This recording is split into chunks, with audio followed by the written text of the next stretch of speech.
আগামী বছরের ফেব্রুয়ারিতে জাতীয় নির্বাচন অনুষ্ঠিত হবে বলে জানিয়েছেন আইন উপদেষ্টা অধ্যাপক আসিফ নজরুল। মঙ্গলবার সচিবালয়ে সাংবাদিকদের এক প্রশ্নের জবাবে কথা বলেন তিনি। আইন উপদেষ্টা বলেন, নির্বাচন আয়োজন সরকারের দায়িত্ব, কোনো রাজনৈতিক দলের নয়। নির্বাচন সুষ্ঠুভাবে অনুষ্ঠানে সরকার অঙ্গীকারবদ্ধ। আমাদের সব কার্যক্রম ও ধাপ এই লক্ষ্য মাথা রেখেই পরিচালিত হচ্ছে। ফেব্রুয়ারিতেই নির্বাচন হবে, আমরা সেই সময়সূচির দিকেই অগ্রসর হচ্ছি। আন্তর্জাতিক মানের অবাধ, সুষ্ঠু ও গ্রহণযোগ্য নির্বাচন চায় ইউরোপীয় ইউনিয়ন। মঙ্গলবার নির্বাচন ভবনে সাংবাদিকদের কাছে এই প্রত্যাশার কথা জানান ইইউ রাষ্ট্রদূত মাইকেল মিলার। তিনি বলেন, আগামী নির্বাচনে নির্বাচন কমিশনকে 4 মিলিয়ন ইউরো সহায়তা দেবে ইউরোপীয় ইউনিয়ন। আসছে নির্বাচনে আন্তর্জাতিক মানের অবাধ, সুষ্ঠু ও গ্রহণযোগ্য হবে বলে প্রত্যাশা করি। সেপ্টেম্বরে ইউরোপীয় ইউনিয়নের বিশেষজ্ঞ প্রতিনিধি দল বাংলাদেশে আসবে বলেও জানান তিনি।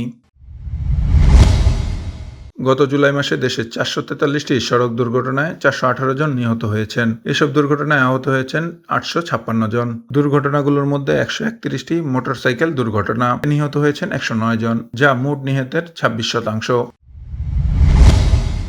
গেল বছরের 5 আগস্টের গণঅভ্যুত্থানের সময় থানাগুলো থেকে লুট হওয়া প্রায় 1,500 অস্ত্র এখনও উদ্ধার করা যায়নি। র্যাপিড অ্যাকশন ব্যাটালিয়ন র্যাব জানিয়েছে, এই অস্ত্রগুলো বিভিন্ন হাত বদলের মাধ্যমে অপরাধীদের কাছে পৌঁছে গেছে, যার ফলে উদ্ধার প্রক্রিয়া জটিল হচ্ছে। সোমবার রাজধানীর কারণ বাজার মিডিয়া সেন্টারে এক সংবাদ সম্মেলনে র্যাব 2 এর উপপরিচালক নাজমুল্লাহেল ওয়াদুদ বলেন, লুট হওয়া অস্ত্রগুলো বেশ কিছু হাত বদল হয়েছে। নির্বাচনের সময় পরিস্থিতি জটিল করার চেষ্টা হচ্ছে, তবে আইন শৃঙ্খলা বাহিনী তা নিয়ন্ত্রণে রাখতে তৎপর।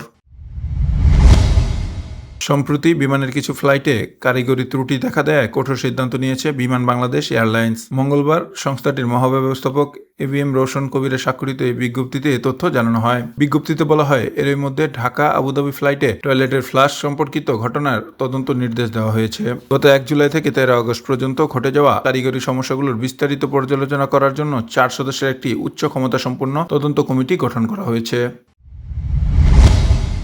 পণ্য সরবরাহ স্বাভাবিক রাখতে শিল্পের কাঁচামাল ও কৃষি উপকরণের আমদানি মূল্য পরিশোধের সময়সীমা নতুন করে বাড়িয়েছে কেন্দ্রীয় ব্যাংক। সোমবার বাংলাদেশ ব্যাংকের বৈদেশিক মুদ্রা ও নীতি বিভাগ থেকে এই সংক্রান্ত একটি প্রজ্ঞাপন জারি করা হয়েছে। এতে বলা হয়, ব্যাক টু ব্যাক আমদানি, কৃষি উপকরণ ও রাসায়নিক সার আমদানি সহ শিল্পের কাঁচামাল সাপ্লায়ার্স ও বায়ার্স ক্রেডিটারের আওতায় আমদানির ক্ষেত্রে বিলম্ব মূল্য পরিশোধ সীমা 180 দিন ছিল। এই সীমা বাড়িয়ে 360 দিনে উন্নীত করা হয়েছে, যা চলতি বছরের 31 ডিসেম্বর পর্যন্ত বহাল থাকবে।